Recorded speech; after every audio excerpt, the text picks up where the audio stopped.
Hi! Welcome to Aruna's veg kitchen. పప్పు నానబెట్టడం, రుబ్బడం ఇలాంటి ఏ పని లేకుండా కేవలం 10 నిమిషాల్లో మసాలా వడల్ని ప్రిపేర్ చేసుకోవచ్చు. లోపల సాఫ్ట్‌గా, పైన క్రిస్పీగా ఉంటాయి. మరి ఈ వీడియోను స్కిప్ చేయకుండా చూసేయండి. మీరు కూడా పర్ఫెక్ట్‌గా మసాలా వడల్ని ప్రిపేర్ చేసుకోవచ్చు. ఇందుకోసము ఒక బౌల్‌లో సన్నగా కట్ చేసిన ఉల్లిపాయల్ని ఒక కప్పు వరకు వేసుకోవాలి. 2 పచ్చిమిర్చిని సన్నగా కట్ చేసి వేసుకోవాలి. కొద్దిగా ఉప్పు, కారాన్ని వేసుకోవాలి. మీరు తినేదాన్ని బట్టి అడ్జస్ట్ చేసుకోండి. అర స్పూను గరం మసాలా, అర స్పూను ధనియాల పొడి, 1 స్పూను జీలకర్ర వేసుకోవాలి. వెల్లుల్లి తినేవాళ్ళు 1 స్పూను అల్లం వెల్లుల్లి పేస్ట్‌ని వేసుకొని ప్రెషర్ ఇస్తూ కలుపుకోవాలి. 2 మినిట్స్ పాటు ఇలా కలపడం వల్ల ఆనియన్స్‌లో ఉండే తేమ అనేది బయటికి వస్తుంది. కొద్దిగా కరివేపాకును, సన్నగా కట్ చేసిన కొత్తిమీరను వేసి ఒకసారి కలుపుకోవాలి. ఇందులోనికి 1 కప్పు మైదా పిండిని, 2 స్పూన్ల శనగపిండి, 1.5 స్పూను బియ్యం పిండిని వేసుకోవాలి. బియ్యం పిండి వేయటం వల్ల వడలనేవి క్రిస్పీగా వస్తాయి. ఇందులోనికి 1 టేబుల్ స్పూన్ ఆయిల్‌ని వేసుకొని కలుపుకోవాలి.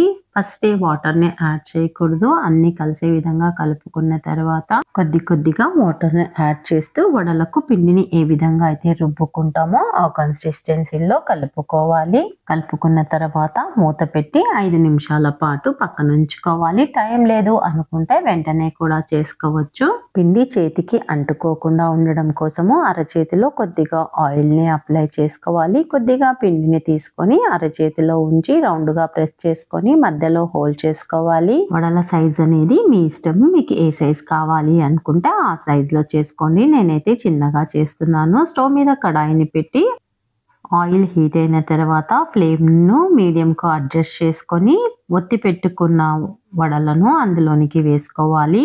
కడాయి సైజుని బట్టి వడలను వేసుకోండి. మరీ ఎక్కువగా ఒకదానిపై ఒకటి వచ్చేలా వేసుకోకూడదు. హై ఫ్లేమ్‌లో వేపుకున్నాము అంటే పైన కాలుతుంది కానీ వడ లోపల అనేది పిండిగా ఉంటుంది. మీడియం ఫ్లేమ్ మీద మాత్రమే కాల్చుకోవాలి. వడలను అటు ఇటు టర్న్ చేస్తూ గోల్డెన్ బ్రౌన్ కలర్‌లోకి వచ్చే వరకు కాల్చుకొని ప్లేట్‌లోకి తీసుకోవాలి. ఇదే విధంగా మిగిలిన వడలను కూడా వేసి కాల్చుకోవాలి. వీటిలోనికి ఎలాంటి చట్నీ అవసరం లేదు. మసాలా, కారము అన్నీ ఉన్నాయి కాబట్టి అలాగే తినేయవచ్చు. లేదా టమాటో కెచప్‌తో తింటే చాలా బాగుంటుంది.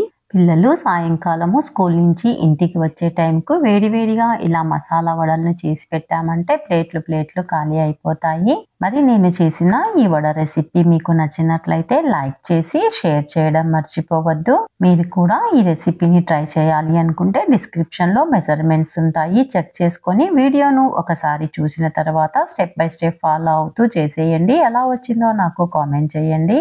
ఇంతవరకు నా ఛానల్‌ని సబ్స్క్రైబ్ చేసుకొని వాళ్ళు సబ్స్క్రైబ్ చేసుకొని బెల్ సింబల్‌ని నొక్కి యాక్టివేట్ చేసుకోండి. ఫర్దర్‌గా నేను పోస్ట్ చేసే వీడియోలన్నీ మీకు నోటిఫికేషన్ రూపంలో వస్తాయి. Thank you for watching.